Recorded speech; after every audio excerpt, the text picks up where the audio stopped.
Once that becomes the expectation, all bets are off. What is up, everybody? Welcome to the pregame show. Let's go. Presented by Miller Lite. Grab yourself a six-pack. Actually, grab yourself a 30-rack. Hey! Yeah, you might need it. Tonight might be more of a 30-rack kind of night as the Nuggets take on the Bad News Wizards, the worst team, the single worst team in the NBA. We're going to break it down. There's some guys out. Really interesting pregame show, more so than usual. We are in the Toyota Lounge, driven by our Front Range Toyota stores. Toyota, the official vehicle of DNVR. In the house is Brendan Vogt.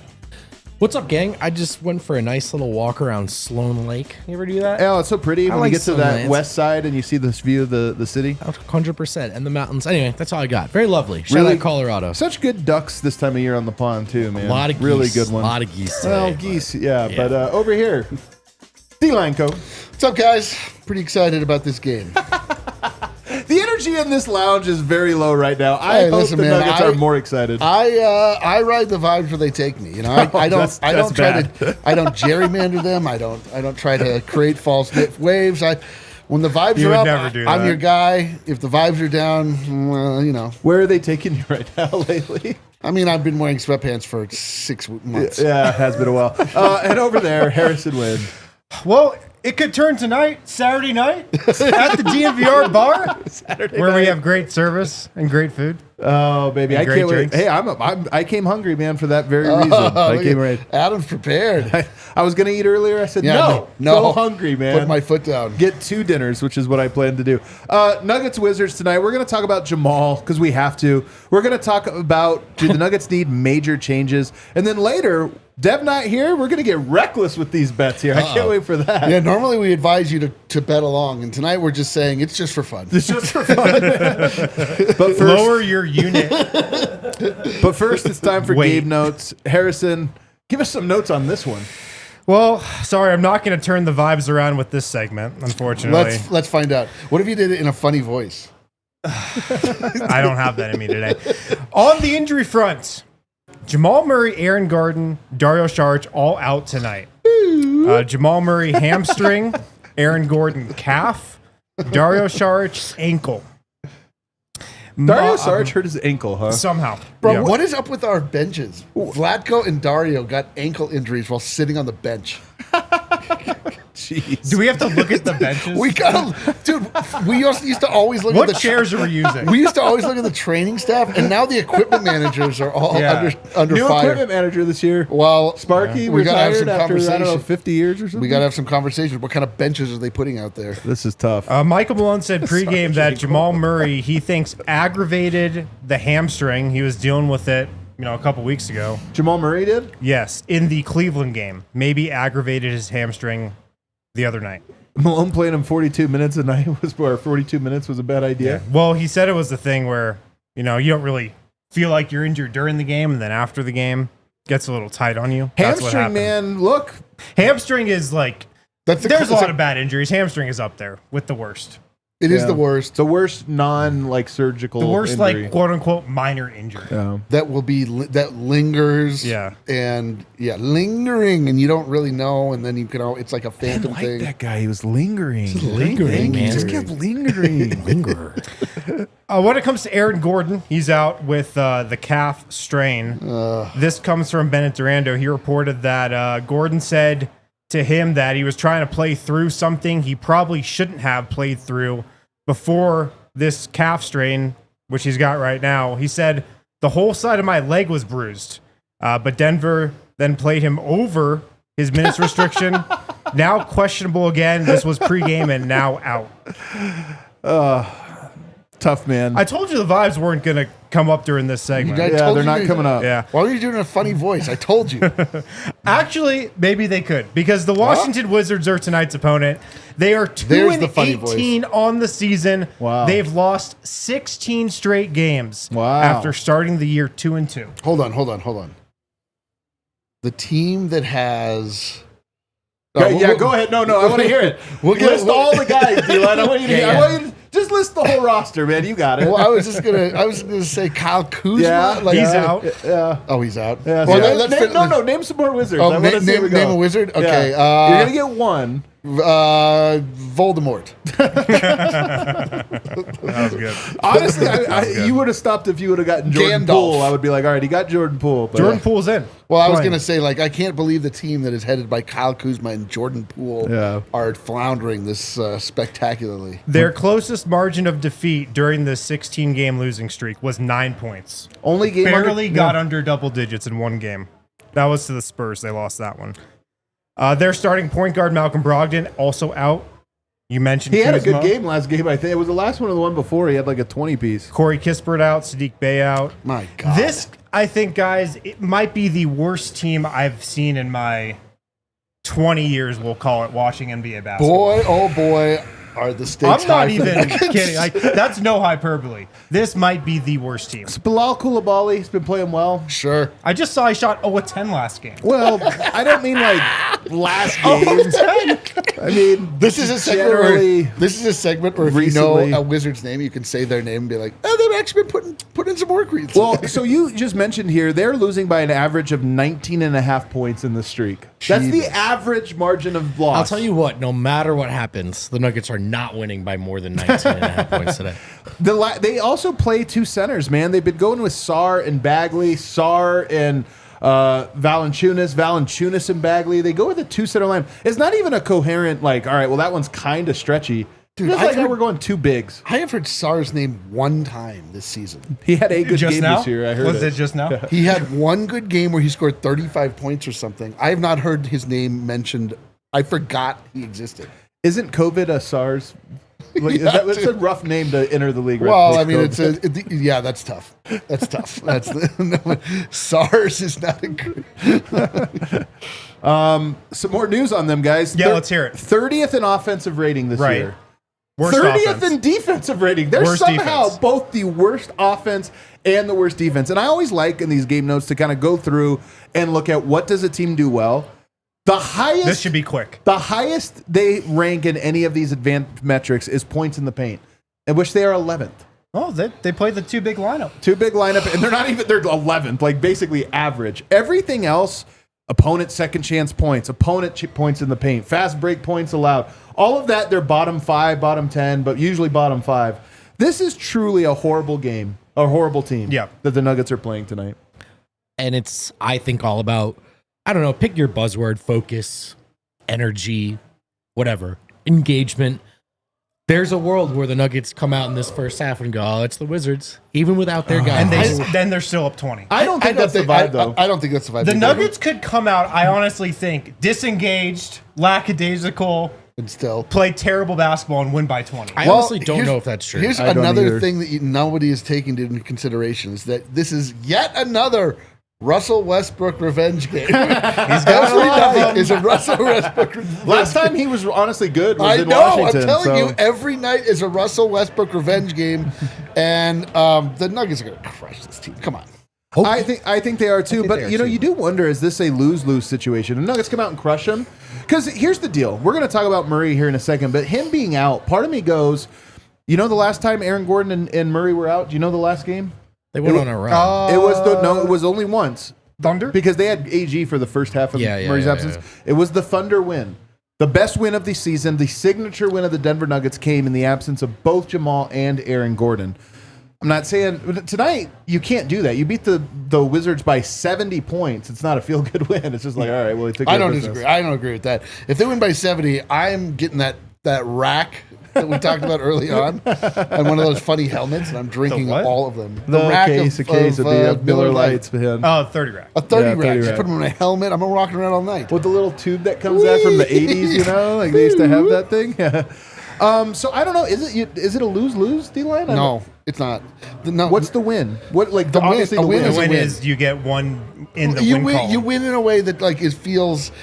You get Jokic that has a game. You get garbage time. You do what you're supposed to do. You're like, all right, like listen, like our vibes are bad. We are feeling lost at sea here, but there is a beacon, and it gets much worse in the NBA. And like if you just take care of business, you're like, all right, like we're not there, obviously, hopefully, but it just you just need to beat this team up. Like that would feel good. And have some fun doing it the right way. Yeah. that part. Right? Because that's the connectivity. Fun game tonight. Yeah, and not just, we beat him up because Yoke had 60. Although, personally, I'm here, I'm down. 100. This could be it. This is, dude. If but this is the 100-point game, finally. But the connectivity stuff, like winning and losing are the most powerful forces in the world, man. And I think if you could have fun playing the right way against a couple of bad teams in a row and string together some momentum and some confidence. And now the obvious elephant in the room here in this conversation is, of course, would it be happening in the absence of Jamal Murray, who certainly, Yes. as we last saw, didn't seem to necessarily be a lightning rod for connectivity. So just all things to keep an eye on in this game. And I think having fun and winning and doing it the right way can matter. I think it actually can matter a lot. Just is this a game where the lot. team looks like they're connected? I mean, look, yes, you just need a win. But is this a night where the game comes easy to the team? Not just because of the opponent, but because everybody is pulling in the right direction. Yes. I think that is at least on the table. It does suck that it is such a terrible, team. I almost wish it was the Hawks. Like a middle of the road team. So you could say Hawks. like, hey, this is going to take some. I want to see a lot of huddles during free throws tonight. Every free throw, every foul, every shooting foul, I want the Nuggets to huddle up. Wait, so who's it? I wanna see a lot of that that. brings us to our next point here, which we can't play live video of games on here. So we can't actually play this, even though it's not live games. But I'm sure the people watching this have already seen the clip. When the Nuggets were down 15, 16 points, something like that in the fourth quarter, about 9 minutes to go, there's a fast break. Murray's open on the left wing. Christian Brown, who, by the way, doesn't pass a lot in general on the break. And I think it's because he's not a great passer. I think he's just like head down, get to the rim. Yeah. Well, he passes it and drops it off to Peyton Watson, who got fouled. It went to the line. But Murray seemed to be very furious in that moment that he didn't receive the kick out to the wing. Which, all right, you could be upset about that. That's fine. Like, he was open, so you can be upset about it. But AG tries to pull the team in for a little powwow under the basket. Everybody come in here, and Christian and Peyton go. Mike Porter kind of wanders off. I don't know if he heard or not, but Jamal Murray certainly did. Turns around, walks away, and kind of mopes, and then they cut. And then you see AG sadly says, like, you know what, man, never mind. And it was maybe the saddest thing. He kind of puts his hands up like this. And then they cut to Yoke on the bench, clearly seeing all this. The broadcast saw it. They were calling it out. Sees all of this. And you see Yoke kind of just do like a falls back Like a and just horse like whatever. And I'm telling you, man, we're not squinting. The Murray conversation is so funny because people will yell at me in particular for not being hard on Murray. I feel like I'm so hard on Murray and have always been. It's unbelievable. But this one to me felt like a watershed moment. And so for me, I just throw it to the panel here. The Murray vibes and his impact on the team. There's lots of problems with the team. I don't want to make it sound like every problem with the team is Jamal. But I do think Murray is one of the loudest problems. And that clip to me was like a line of demarcation. It's on plain for everybody to see where Murray's relationship is to the team at this very moment. I'm not saying anything deeper than that, but at this very moment. Yeah, it was kind of a microcosm of how the season has gone so far and just what the vibes are like with this team. Not connected. Chemistry's not great. Sometimes it seems like they don't really like each other. They're not really playing together.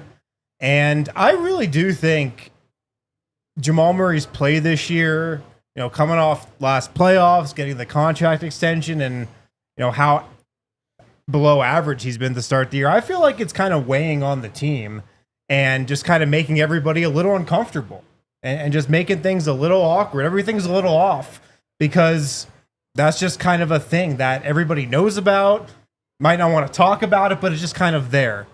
And it's got to be the first thing that changes. And not even just like his play. That needs to change, of course, but the vibes and the connectivity need to come back. And then I think that other stuff can follow.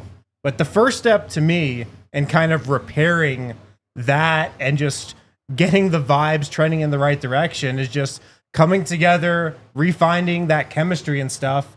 And then I think the other stuff could follow. The on-court stuff could follow right after. It reminds me of the Lakers series last year because Jamal, by his own admission last year, came in out of shape. And he told him, I'm not going to be all-star. I don't know. I'll be ready in the playoffs. You guys know what I do. And to me, it signaled of this, so you just want the team to carry you to the playoffs. So it's 7 months of the season. You'll let them do that, and then you'll be ready. And it reminds me a little bit of that Lakers series because who was great in that Lakers series last year? Michael Porter Jr. Michael Porter Jr. But who hit the shot at the very end and what everybody remembers is Jamal. And I just feel like even there's all of these little things, and it's been years. And when they won a title, it's like, whatever, they can win a title with us. But it's been years of yeah, man, but you're the leader of this team, and you're just going to leave the dirty work to everyone else. And I honestly feel like that's a part of what's going on here, including maybe perhaps in some small way even tonight. Wizards. It's a pretty low bar for leadership, right? Because I think we say leadership, it can be a broad umbrella term. And of course, we're not there in the huddles. We're not there in the locker room. So it's always analysis from a distance at best. But here's a low bar for you. Go into that huddle. Yeah. Go into that huddle, right? Be there with the guys. And we talked about guys not playing together and not playing connected. And this is why I circled Murray as the guy with the best chance of galvanizing it, because as of things stand, he's the guy doing this stuff. And I think, yeah, man, that's probably hard to rally around that when that's the way your sort of point guard has been approaching the game on and off the floor for quite some time now. It feels to me like a bit of an extension of the stuff we saw with the Heat pack throw. Life doesn't always go your way. The game doesn't always go your way. $200+ million just went your way. I think a little more resiliency and leadership here is called for. So I mean, to me, it's just more of some of the stuff that we've seen now for a couple of years of just how Murray's attitude can affect things at times, especially when juxtaposed with what it looks like when he and everyone else are rowing in the right direction. So I'm probably the biggest Murray defender on this panel, I would say very easily. Yeah, I was really, I'm disappointed in him quite a bit. I said this early on, I can see what he's doing. I can see he's just trying to work himself back into shape, and that's kind of his plan. I don't know what's going on in his personal life. To me, he looks like he's kind of like he's growing his hair out. He's kind of not, it kind of seems like he's lost a little bit, you know what I mean, in life. This is obviously very armchair psychology. I know nothing about Jamal. He doesn't look happy. Hairdresser psychology. But there's something to it. When you, and by the way, Julian Strother has to cut his hair. He looks like a clown when he's missing shots. There we go. That to me, it's if you're not locked in, you have hair that's flowing in your face. It's the first thing you look to. Shave your head, or lock can you in, just dude. Cornrow it or something. Will lock that in, suffice? yeah, dude. It cannot get in your eyes ever. Anyway, I'm frustrated with the way that Jamal has approached the season very much. I still am an ardent believer in his talent and what he is. I don't want this to turn into Will Barton, where people now find even if you have a good game, it's it doesn't matter. Yeah. People find a negative angle, and it's already like that. People have confirmation bias with what they see in Jamal all the time, and I get it because we have Nikola Jokic, and anything less than 100% effort in the presence of Nikola Jokic feels like a sin, frankly. Yep. It's it is a sin, I think. And it's very frustrating. And the worst part about life is that you cannot convince people what they have until they've lost it, generally speaking. We got that card early on from Ariana that sort of talked about Jamal being in this place where he has to change his approach. That was our interpretation. Right. It's crazy how often we go back to those cards as though it's science, but they have been, so I don't know what to tell you. Not crazy. It's just Jamal has to change his approach, and I don't know. I really get the sense there's weirdness going on in his life in general, but he's got to lock in. He's got to figure out more weirdness than Michael Porter. Or Aaron Gordon. But we don't really know. But we don't know. But there's a difference between your brother. Listen, versus maybe he's having problems with his direct household, whatever. I'm just saying there's something. A team is a foxhole, though, man, and that's the point. Is that when you're agree. part of a team, there's there's this smaller umbrella of like, yeah, but I just owe it to these guys, you know. I couldn't agree more. I That's couldn't why agree sports more. are great. So I do look clearly. Murray has been dealing with stuff for a while. Guys in the NBA deal with stuff. Guys in life deal with stuff, and you know why we watch sports is because guys, it's all about overcoming whatever obstacles are thrown in your way. They're overcoming it. So I just stopped short a little bit of that. With Jamal, also just this isn't like this last 2 months with Jamal. I've observed this guy for 8-9 years now, and kind of how he is with certain dynamics. But it does raise another question here, which is, do you think drastic changes are needed? And I don't mean a trade. Forget that. Like, I think Cal Booth is going to be in the lab trying to whip one up, I think, if you watch how this team plays. But do you think, like, benching Jamal, or not even, it's not just Jamal. Let's move on from Jamal now. Do you think there's drastic changes that can be made that either send a message, or it's just like, hey, man, we're 20 games into this. We're not cooking. Let's try some different combos here. Let's try some different closing lineups and mixes. I don't think so. I don't really know what that would look like. I mean, Murray not closing a game he's healthy. Yeah, I think that's fine. I think that should have been on the table earlier this season. Probably. In that game that Christian Brown didn't close, which I've talked about a lot. I feel like that should be on the table. Absolutely. If you want to consider that a drastic change, sure. Starting? No, I would not change the starting lineup. No. I think that's off the table and probably should be off the table. What about you think, D-Line? Drastic changes in order?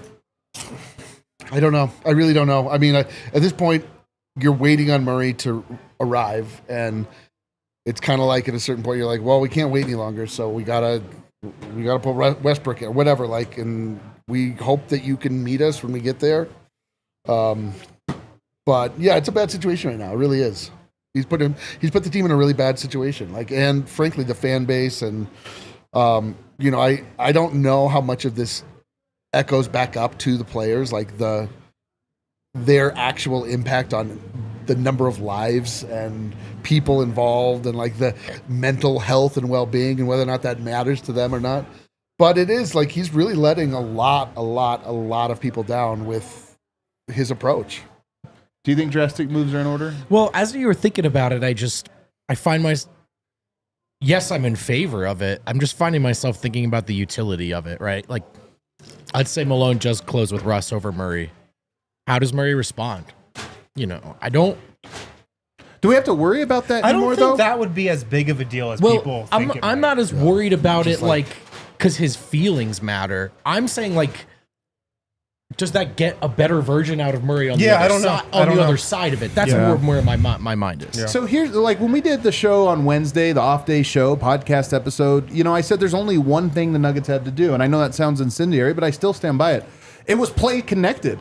Because that's what makes the Nuggets special. It's not individual talent. They have one guy who's individual talent, Jokic. Everybody else, it was the reason that 2023, they felt overwhelming because they were just this unit that worked in concert. And it was like every night you're just getting hit in 5 directions by a team playing together. And right now they just are so far away from that, it seems even silly to say.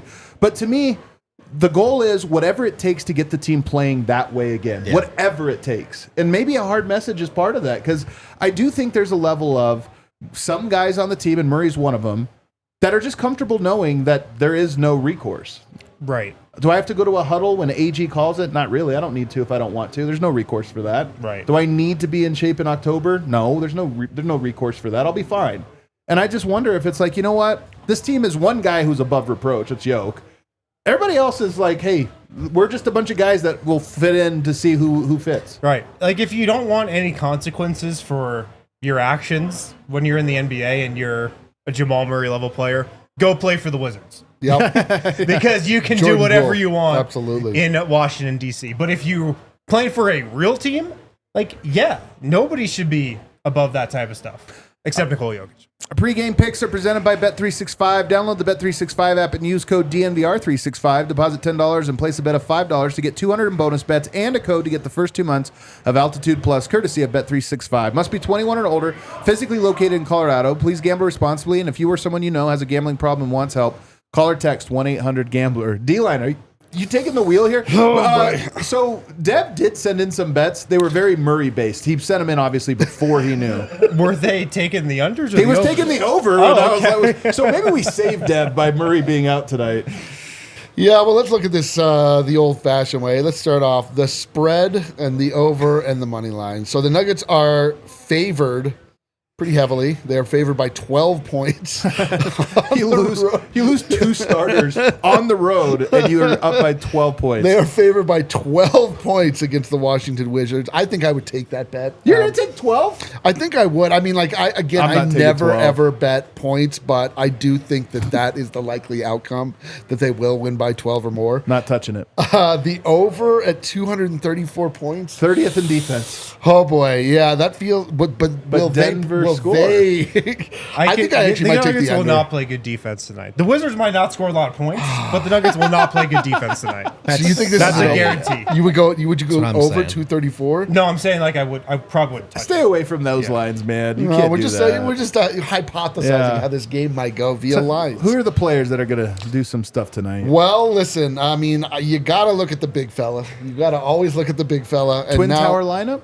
I mean, A lot of length. a lot of length out there. Sar and Big Val, perhaps? I don't even know who's starting. I'll tell you where I'll go. Where I'll go first and foremost. I'm looking at assists, and I'm looking at Russell Westbrook Yeah, I to knew get that's a where I bunch was of gonna go. assists I like tonight. that. Like, you know, 8.5 is the line. 8.5 is a line. I'll take the over. I do To be too. honest, I like don't. that. This is probably a night where you would bet on a Russell Westbrook triple double. Ooh. He's gonna have Russell Westbrook triple Bet double. on it? What do you one think the this odds year. are on that? D-line, Plus 1,500. I love you, but I'm throwing a sprinkle on this. Plus Let's go. 1,500. I'm This feels so sprinkling- reckless, but I'm doing it. Don't forget, it's another revenge. It is a game revenge for game. Russell Westbrook. He obviously has the full reins. Yoke plus There's- 105 triple doubles. I just accidentally bet more than I thought I was going to. Oh, we got to get it now. Shit. Come on, Russ. That's so I good. accidentally put an extra 0. Oh, let's go, man. There's we really need there's a a Russ cautionary triple-double. tale. God damn it. Gamble A responsibly. 10 times multiplier on units? Okay. Crap. I was trying to get it in quick. The other, I think you do have to look at I can't cash out immediately. both Maybe I should both do that. Michael Porter Jr. and Nikola Jokic from behind the 3-point line tonight. Ooh, some threes. Michael Porter Jr., you know, you can get him, I think it's 2.5 is the line, if I'm not mistaken. It's minus 150. Could you even buy that up? But I'm saying, and get Jokic for 1. And then Michael Porter Jr. for 2.5. Whatever. Michael Porter I'm letting it 4 ride. threes tonight. I don't know, man, because it's been so. He's been I'm taking changing it. his play style. Yeah, He's been going in a lot, and I don't know if that's like they're gonna feel like they need to pepper from behind the line tonight, like they would against maybe another 3-point shooting team. So I just think those two guys you can look at.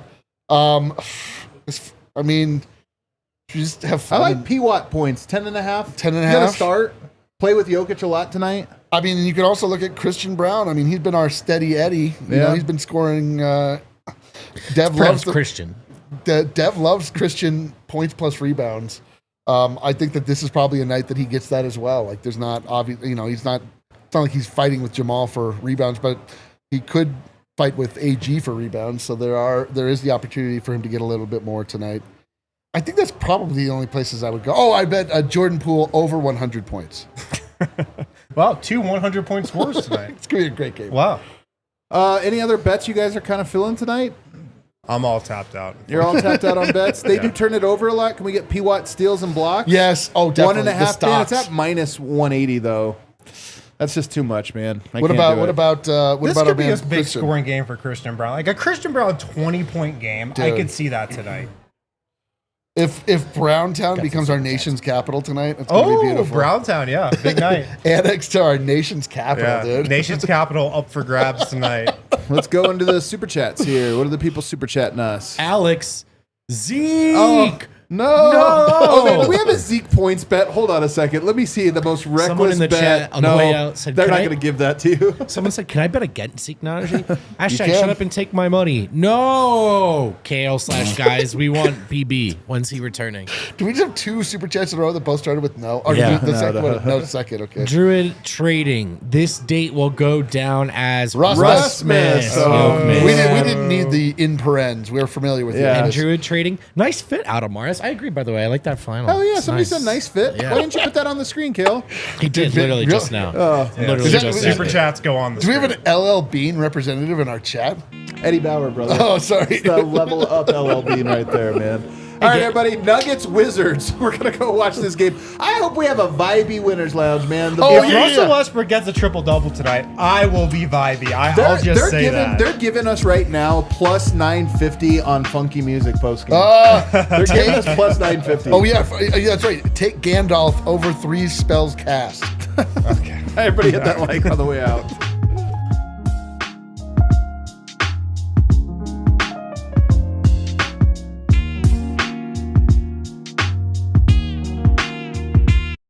We all silly like the mayor.